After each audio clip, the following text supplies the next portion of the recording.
Bon, messieurs, dames, tande que grand pile bagay ka pale, a dit kon sa que la Chine accepte déportation haïtien yo. Mais moun sa ou pa manke sans honte. Ou kon sa me senti k'ap mene entre Saint-Domingue avec la Chine, c'est que Américain ouais qui jan la Chine censé prendre Saint-Domingue nan men tout si dominicain yo. Vin fait que yo vin wè opinion la Chine important pour yo deske États-Unis a ba yo gros sanction en face que ça a fait.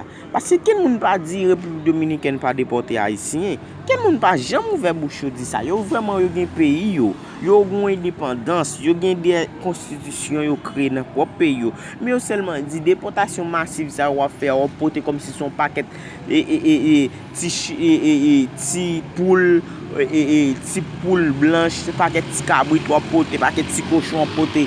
Ça veut dire que son machine te ka prend 30 moun confortablement chita ou fait le prend 50 60 l'on mette moun sous moun nan. Yo seulement dou pozo parce que son pays même ça tout pays tout parce que grand pays yo pas fait. Suivre grand pays yo. Si machine nan prend 20 moun, mettre 20 25 là-dedans mais pas mettre 40 50 60, il fait moun sous moun et façon n'a conduit machine yo tout le pas bon parce que on pile fois n'a conduit machine yo comme ça si nous font accident à peine 2 graines 3 graines dominicains ka mourir mais 50 60 et 40 graines haïtien ka mourir ka perdre la vie yo et tout haïtien ça au cal Saint-Domingue nan c'est la vie mieux y al chercher comprendre d'emblée du